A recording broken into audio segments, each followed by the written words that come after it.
Ja, pa nas je december odpeljal v januar in z januarjem pridejo seveda shujševalni dnevi, ker je treba spraviti dol vse, kar smo v decembru pojedli. In zakaj o tem govorim? Ker jaz sem si seveda v studio povabila Marjetko Mlinar, specialistko družinske medicine. Marjetka, pozdravljena. Pozdravljeni. Si pa ti tudi specialistka glede debelosti, a ne? Ja, se kar ukvarjam s tem, ja. Da mi povej najprej, kak si? Malo treme, ampak bo šlo. Ej, a ti nekaj povem? A veš, da si moja prva gostja letos v studiu? Kakšna čast! Evo, začeli smo sicer decembrsko, ne? In kot smo že povedali, da bova govorili o tej januarski temi, ko je včasih malo kočljive narave, ne? Debelost. A veš, kaj mene zanima? Ko govorimo o debelosti, kak sploh veš, kdaj si debel? Ja, včasih so gledali na to predvsem glede na številko na tehtnici, ne? Se pravi, oziroma indeks telesne mase. In če je bil višji indeks telesne mase oziroma večja teža, je človek bil debel. Ampak zdaj so se pa stvari spremenile. In od maja letos, ko so nastale nove smernice za zdravljenje debelosti, se debelost pojmuje kot kronična bolezen. Se pravi, debelost ni več samo estetski problem, ampak je dejansko težava v genetiki, v okolju, v psiholoških dejavnikih, v stresu, v zdravilih, načinu življenja, ki ga pač živimo. In vse to dejansko vpliva na to, da je nekdo debel. Zdaj, nekje indeks telesne mase do 25 še ne pomeni debelosti. Od 25 do 30 pomeni pač povečano telesno težo, sama debelost pa nekje nad indeksom telesne teže 30 ali več. Ok, zdaj ITM se računa, koliko si visok, pa pol odšteješ... Tako, s kvadratom telesne teže. Deliš s kvadratom telesne teže, tako. Ampak, ker je pač debelost kronična bolezen, se sedaj ne gleda samo indeks telesne mase, ampak je pomembna tudi spremljati telesno sestavo, kako si pač zgrajen, kako je maščoba razporejena. V bistvu imamo vsi težke kosti. Vsi imamo težke kosti, ja, seveda, ampak lahko te kosti odštejemo, tako da tisti, ki imajo težke kosti, niso nujno debeli, a ne? Ok, ker jaz sem nekaj prebrala, imamo to predklinično, ne, pa klinično. Zdaj, kjera je predklinična, pa kjera je klinična debelost? Tako, predklinična debelost je tista, ko dejansko so znaki neke debelosti, ampak še ne povzročajo okvare telesnih organov. Okay. Medtem ko klinična debelost že povzroča okvaro telesnih organov. Se pravi, lahko se kaže v smislu arterijske hipertenzije, srčno-žilnih bolezni, pride recimo do, posledično do infarkta, srčne kapi, možganske kapi, vpliva na povečane lipide v žilah, na zamaščenost jeter, na bolečine v sklepih, pojavljajo se različne artroze in konec koncev tudi na našo psiho. Zaradi tega, ker pač kako se mi v svojem telesu počutimo, bistveno vpliva na naše delovanje. Pa saj smo midve kar v redu, no? Smo se šparale decembra, ne? Tako. Ampak recimo, zdaj, Marjetka, vi delujete v UZ Medicina v Šentjurju. In zdaj tam je ambulanta za zdravljenje debelosti. Tako. Kako zdaj to zgleda? Najprej, ko pride človek k vam, na prvi pregled ga pošljete najprej laufat, ali se najprej z njim pogovorite, ali naredite najprej vse meritve, kakšen je potek, recimo, da malo orišemo našim poslušalcem, a je to bav, ali je to v redu? Mislim, ali je to pač... Ne, to je zelo v redu, ne. Mi v ambulanti pristopamo celostno, do vsakega pacienta se poglobimo v njegove težave, in mu poskušamo čim bolj pomagati. Se pravi, najprej naredimo en temeljit pogovor o njegovem splošnem zdravstvenem stanju, o načinu prehranjevanja, kaj je, kako se giba, kakšne so njegove težave, kakšne diete je že poskušal, kje so bile uspešne, kje neuspešne. Potem izvedemo diagnostiko, izmerimo ITM, obseg pasu, obseg bokov, izračunamo razmerje, potem naredimo meritev celotne telesne sestave na eni posebni napravi, ki se imenuje Tanita. Pogledamo EKG, preverimo laboratorijske preiskave, vse ostale izvide. Skratka, celostno obdelamo človeka, da ocenimo, ali sploh gre za debelost, ali je le ta predklinična, ali je pa ta klinična. In če je klinična, potem se pač dogovorimo na osnovi tega, kakšno zdravljenje bomo predpisali.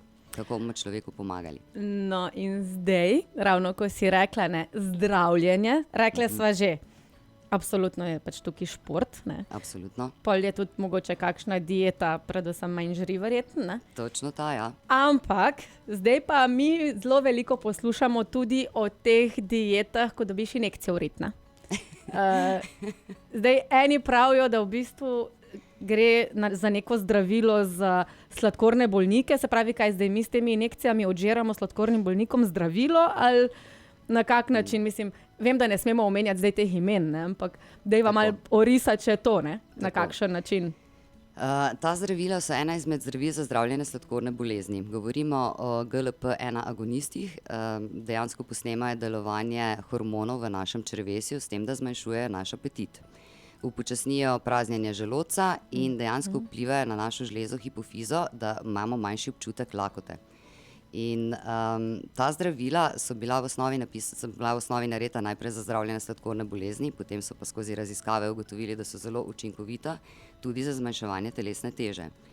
In nove smernice, ki so pač tudi kardiološko potrjene oziroma bile izdane, potrjujejo pozitiven vpliv izgube telesne teže na celotno zdravje. Zdaj pa Marjetka, prosim, ostavi se tukaj, ker bova naredila pauzo, ker zdaj bova midve eno stvar še mogli predebatirati izven etra, tako da, dragi poslušalci, ostanite z nami, ker prihajajo namreč zelo zanimive informacije za vas, medtem pa bo seveda George Michael pel I'm your man. Dobro jutro. Januar čas, se bi rekla, da kislih kumarc, pa v bistvu bolj kislo se držimo, ko stopimo na tehtnico. In zato sem jaz danes tudi v studio Radia Fantasy poklicala, se pravi, našo Marjetko Mlinar, ki je šefica ambulante za zdravljenje debelosti v UZ Medicina v Šentjurju. Marjetka, pozdravljena ponovno. Ja, živijo. Zdaj, midve sva rekli, da sva midve kar pridne, kar se tiče, ko sva malo ahtele, kaj bomo pojedle. Ampak pri zdravljenju debelosti sva že omenili, da obstajata dve vrsti. Ena je predklinična in druga je klinična. In zdaj, če laično povzameva, kdo je tisti kandidat, ki je primeren, da pride k tebi v ambulanto se pogovarjati o zdravljenju debelosti? Dejansko vsak ima občutek, da ima previsoko telesno težo. Ker vsakemu človeku lahko pomagamo, ocenimo, ali gre za predklinično ali za klinično debelost. V primeru klinične debelosti pridejo v upoštev tudi zdravila, vendar samo ob spremembi življenjskega sloga, se pravi sprememba prehrane in ob aktivnem gibanju. Se pravi, zdaj govoriva o teh zdravilih, ki so trenutno popularna. Tako. Kako si rekla strokovno, ko zdaj imena ne smemo povedati? Tako GLP-1 agonisti oziroma najnovejša, ki so prišla ven, GLP oziroma GIP agonisti, ki so še malo močnejša kot prva verzija. Zdaj vidimo vse te zvezdnike, kako hitro so se skrčili v Ravno s bistvu. pomočjo teh zdravil. Ja, zdaj pa v kolikem času pa recimo od vaše diagnoze, ki jo postavite v ambulanti, dejansko so neki rezultati vidni? Tako, zdravo hujšanje je dejansko izguba telesne teže 1 kilo na teden. Vse, kar je več, največ se pravi do kile pa pol, vse, kar je več, ni zdravo. Zato zaradi stranskih učinkov in vsega ostalega svetujemo izgubo telesne teže. So pa s temi zdravili je možna izguba nekje 20%, nekateri posamezniki tudi do 25% telesne teže v 72 mesecih. To so potrdile raziskave. 72 mesecev je to koliko letih? Čakaj, to moram pozračunati, ne? So preveč treme. Ne, vse v redu, v glavnem pač par let boste rabili, da boste shujšali. Ja, ampak to je zdravo hujšanje. Dejansko gre na začetku zelo hitro. Potem je problem vzdrževanja telesne teže, zato je to dolgotrajno zdravljenje. To ni zdravljenje, ko mi vzamemo zdravilo, da shujšamo, ampak je treba s tem nadaljevati. Se pravi, zdravila jemljemo daljši čas, zato da tudi se telo navadi na manjši vnos hrane, verjetno. Tako, na manjši vnos hrane in da se zmanjša ta craving, potreba po hrani. Kaj pa? Prosti, jaz imam ful enih vprašanj, ker zdaj mi dve govoriva namreč o injekcijah. Kaj pa, če se kdo boji pikice, torej injekcije? Obstajajo tudi tabletke, ki jih lahko vzamemo. In jih vzamemo na dnevni bazi in enako so sicer malenkost manj učinkovite, ampak tudi spodbujajo izgubo telesne teže. Princip delovanja je enak. Torej, mi ko pridemo k tebi v UZ Medicina na strokovni pregled, koliko časa recimo to traja? Strokovni pregled, da vse za prva obravnava nekje 1 ura. Nekje v 1 uri opravimo vse preiskave, se pogovorimo, naredimo vse meritve in je to. Potem pridete na kontrolo čez en mesec, zato da vas res spremljamo, da pregledamo stranske učinke, kako zdravila prenašate, če so kakšne težave glede prehrane, gibanja, če potrebujete še kakršnekoli druge nasvete, so zato potem kontrolni pregledi. Prvi mesec, drugi mesec in po tretjem mesecu je manja, nato pa na 6 mesecev in enkrat letno.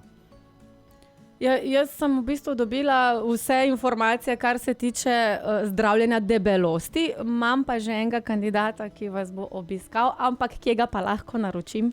Naročite ga na UZ-Medicina v Šentjurju na cesti Leona Dobrotinška 6 Šentjur. Na spletni strani najdete pa telefonsko številko. Ja, nič, midve smo zdaj povedali vse. Če ima slučajno še kdo kakršnokoli vprašanje glede zdravljenja debelosti, tako kot je že Marjetka rekla, lahko klikne na ultrazvok-medicina.si oziroma na spletni strani, tam dobite vse dodatne informacije. In kaj naj rečem, želim ti vse dobro. Ne bom ti zdaj rekla, da želim zelo veliko pacientov, v bistvu ja ti, ampak skušaj jim res pomagati po najboljših močeh. Vem pa, da marsikdo bo mogel iti na dieto, manj žri, tega se pa vsi bojimo. Je tako. Ja, Marjetka, hvala. Z nami je lažje. Ja, to je to, vidiš, slogan. Tako? Slogan. Res je lažje. Res je lažje, evo. Marjetka, hvala in absolutno boš prišla spet mogoče čez kakšen mesec ali dva, da boš povedala, kako je šlo našemu pacientu. Zmenjeno.